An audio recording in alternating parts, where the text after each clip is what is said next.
Dear students, आज जो हमारा वीडियो लेक्चर है उस वीडियो लेक्चर का जो टॉपिक है वो है सीड मार्फोलॉजी। इससे पहले के जो सीड के वाले चैप्टर के अंदर जो हमने लिए थे वीडियो, उनमें दो वीडियो हम सीड एनाटॉमी के अंदर से जो दो लेक्चर्स थे वो डाल दिए हैं आपको। तीसरा है जो सीड मार्फोलॉजी है, उसके बाद सीड एनाटॉमी पर लेंगे हम।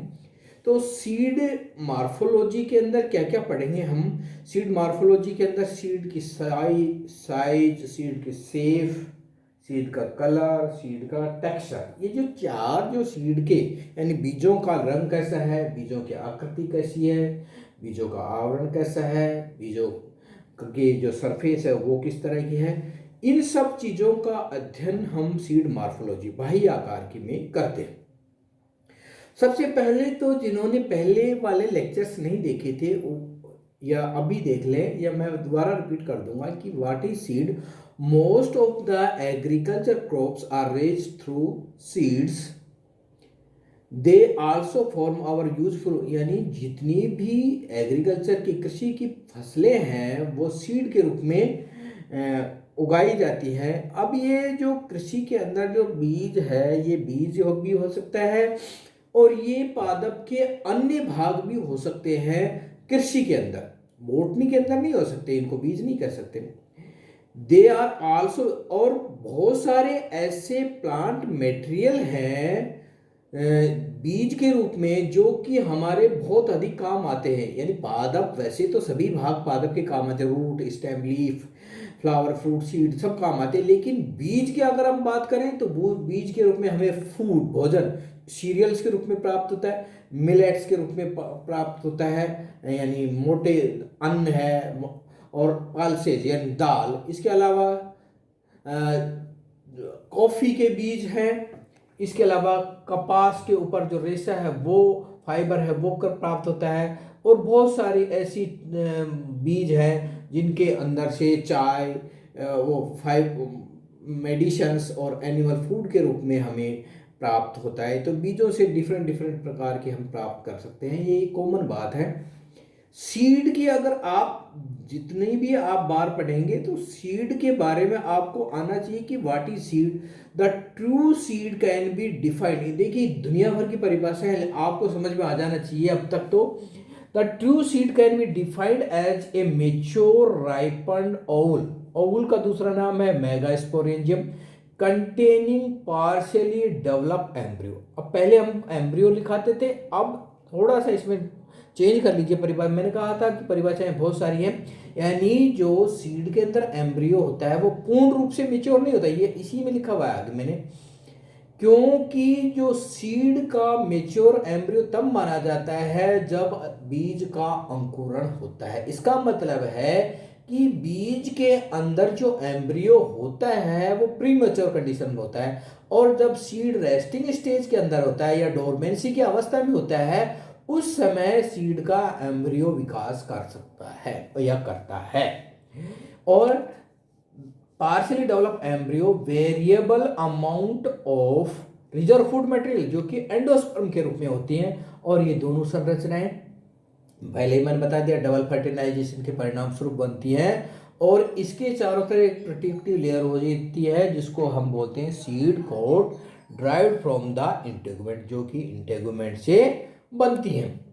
Sometimes seed can also develop without fertilisation. ये डेफिनेशन मैंने बता दिया आपको। Apomictically, parthenogenetically the seeds are commonly called as mature when the fully grown, ये बता दिया है मैंने आपको। अब हम आते हैं साइज ऑफ सीड, यानी जो बीज का जो आकार है वो कितना होता है। लार्ज साइज, यानी अगर आप बीजों की बात करें तो जो जितने भी बड़े आकार के बीज हैं वो पादपों की ट्री हैबिट से जुड़े हुए। कहने का मतलब है वे पादप जिनका स्वभाव वृक्ष होता है, उन पादपों के बीजों का आकार बड़ा होता है। तथा small size seed associated with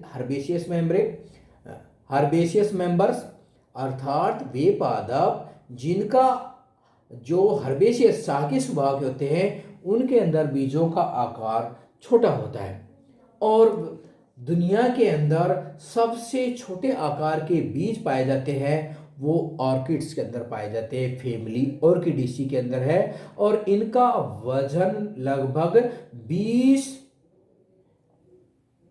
microgram होता है। ये देखिए 20 माइक्रोग्राम होता है। और दुनिया का, ये याद रखना, जीके का सवाल है, largest size seeds found in, यानी दुनिया का सबसे बड़ा जो बीज है या सबसे वजनदार बीज है वो है लोडोसिया मालदिविया, जो कि डबल कोकोनट के नाम से भी जाना जाता है। और इसका औसत वजन 6 किलोग्राम होता है, लेकिन ये कई बार 15 किलो वजन वाला भी हो सकता है।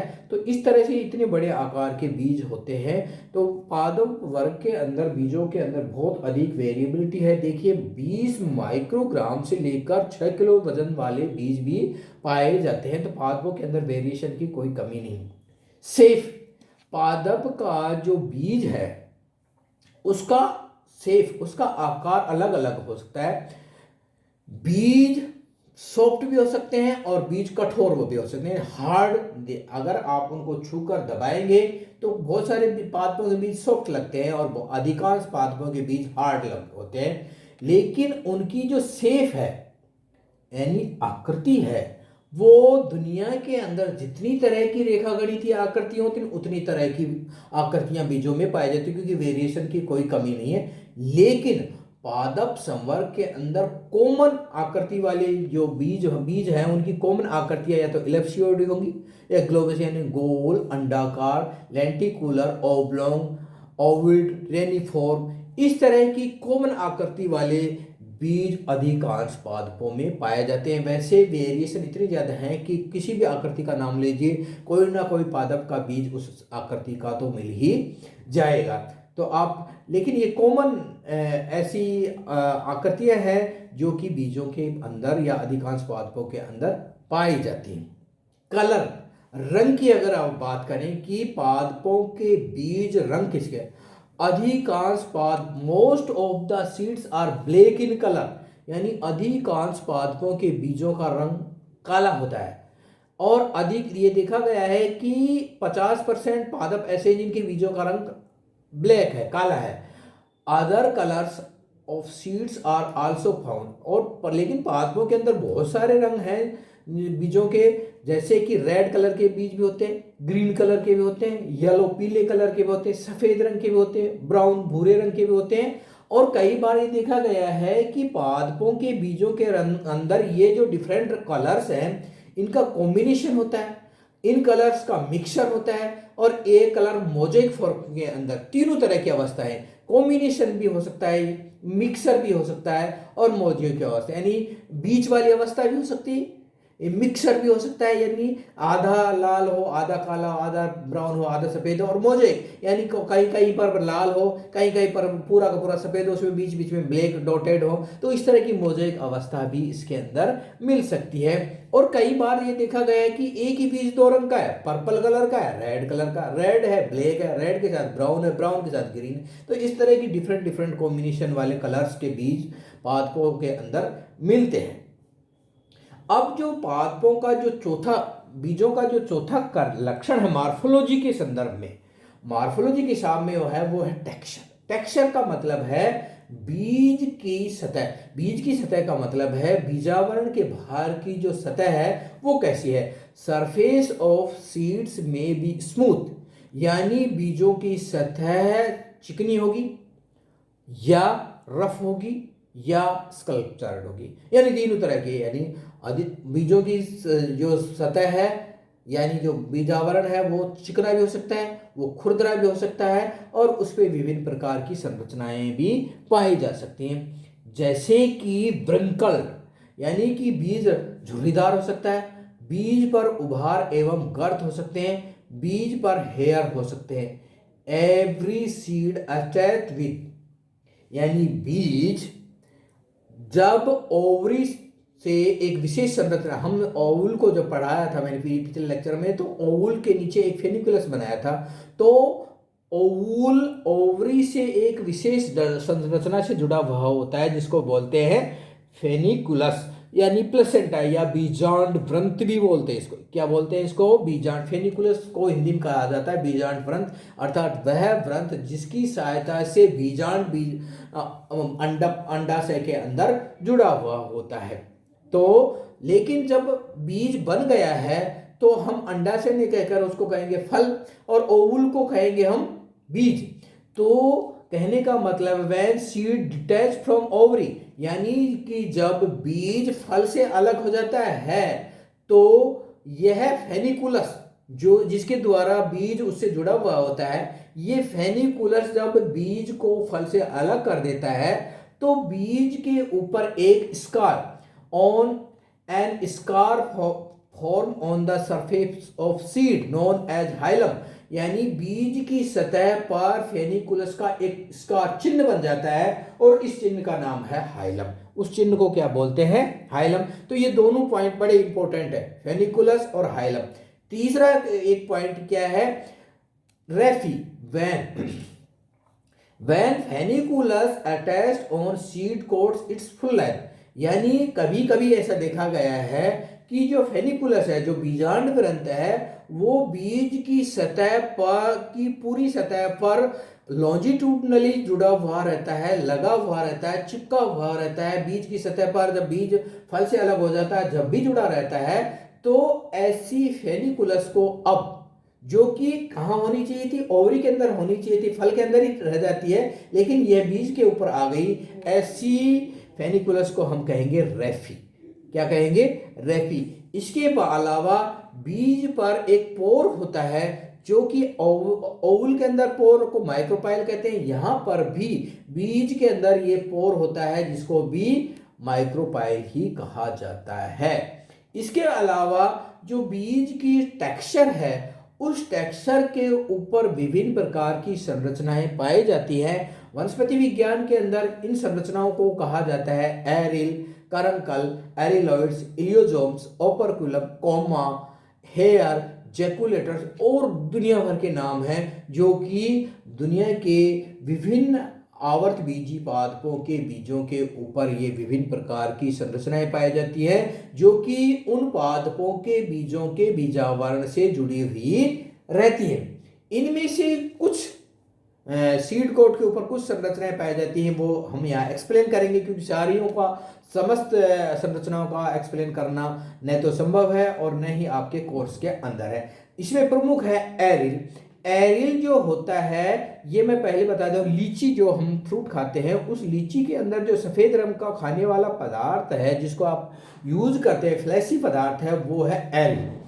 एरिल इज ए कलर्ड और फ्लैशी, कलर्ड भी हो सकता है, कलरलेस भी हो सकता है, और फ्लैशी मार्शल, यानी fleshy appendaged found on seed coat, यानी सीड कोट के ऊपर जो भी कलर्ड या कलरलेस मार्शल जो संरचना है उसको कहा जाता है। लीची के अंदर जो हम खाते हैं वो फ्रूट है, और फ्रूट के अंदर जो गुठली निकलती है वो बीज है, और बीज और सीड के बीच में जो सफ़ेद रंग का जो फ्लैशी पदार्थ है जिसको खाने के काम में लिया जाता है वो कहलाता है एरिल।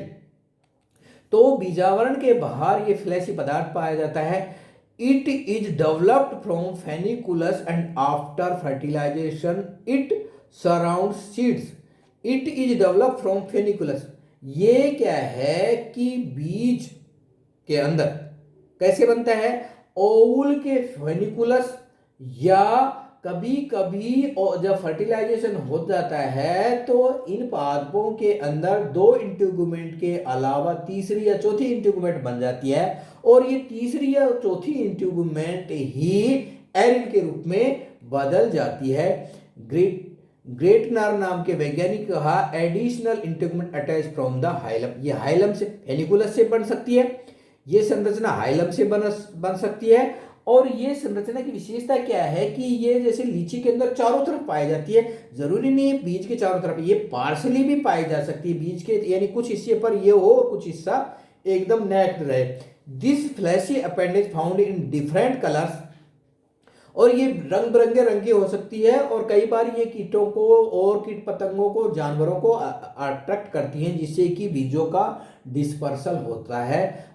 इस तरह की एरिल जो संरचनाएं हैं वो मेरिस्टिका, लीची, ट्राइंथिमा, फिथोस सिलोबियम और ओमेशिया यानी जंगल जलेबी है, लीची है, ये कुछ ट्राइंथिमा है जो खाने की साटी जिसको आप बोलते हैं, ये कुछ ऐसे पादप है जिनके अंदर इस तरह की संरचनाएं बनती हैं।